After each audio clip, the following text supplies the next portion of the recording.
Hey guys, welcome back to Engineers Tech channel. So in this video we will discuss what is overloading concept in Java.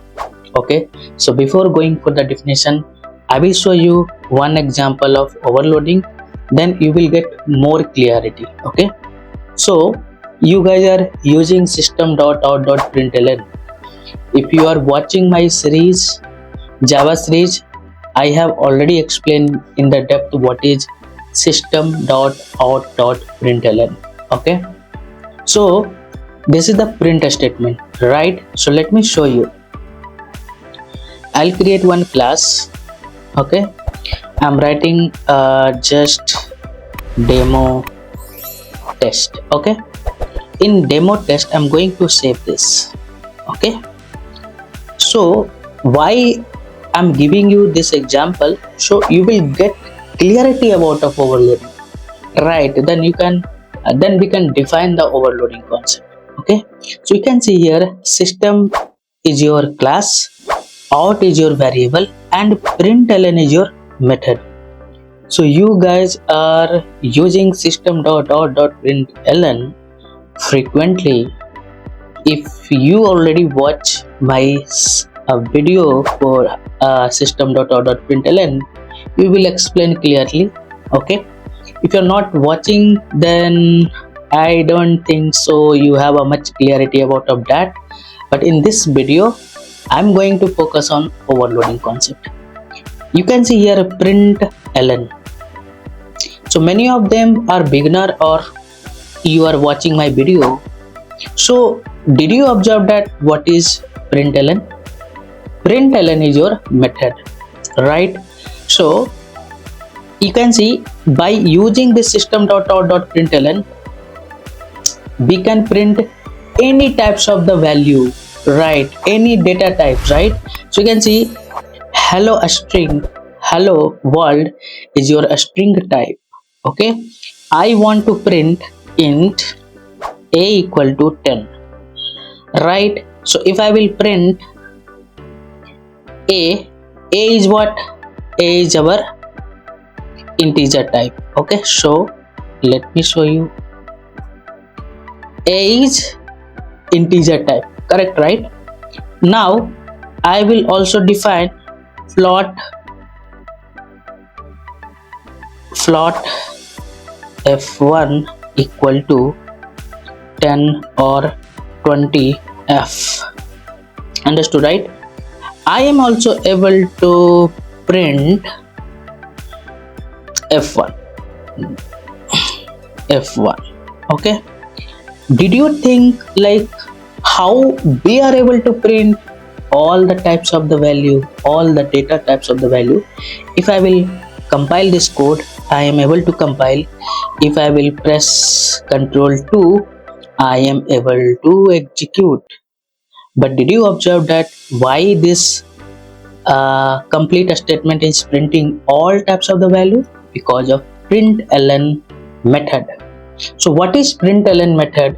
I will show you the implementation of println. So I'll just show you the source code of println. So in my system we have a Java source code. I'll go for teaching here. This is in my system. Okay, so you don't have. If you want, I will share the source code or you can get in the Google. So if I will go for java.lang package, so system is available inside this java.lang package system. Okay,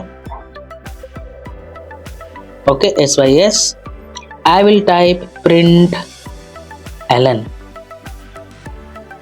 Okay, so you can see here this is the println, guys. Okay, so we can see this println method name is same and we are passing the different parameter. This concept is called overloading in Java. Method name is same but we are passing the different types. That's why this is already implemented. This println is available in print a stream class.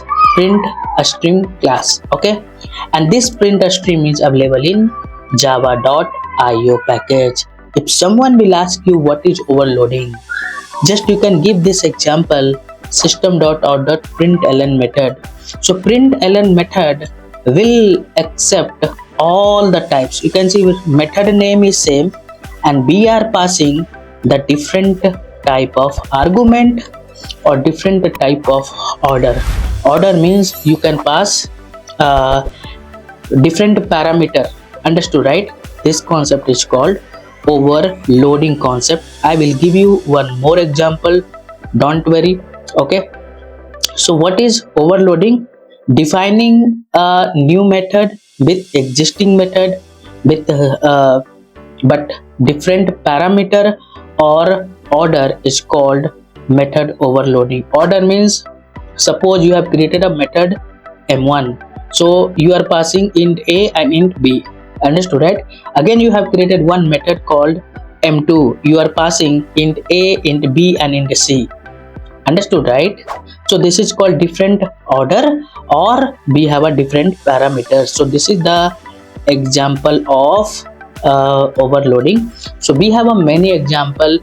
If you are also like belongs to a selenium background, so you already know we have a many method in selenium which is already overloaded. Okay, so while switching the frame, right, switch to frame, so switch to frame is also concept of overloading. So it will accept the different parameter integer type.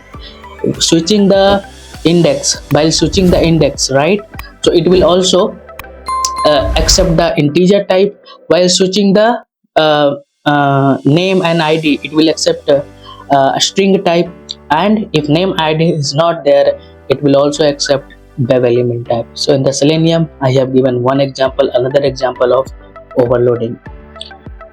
Okay guys, I'll give you one more dummy example for overloading concept. If someone will ask you what is overloading, explain clearly. Okay, so I will give you one more example in the next session, so please do not miss this to watch my next session. Okay, so that's it in this video guys. If you are new in the channel, please subscribe and press bell icon to get new video notification. So in the next video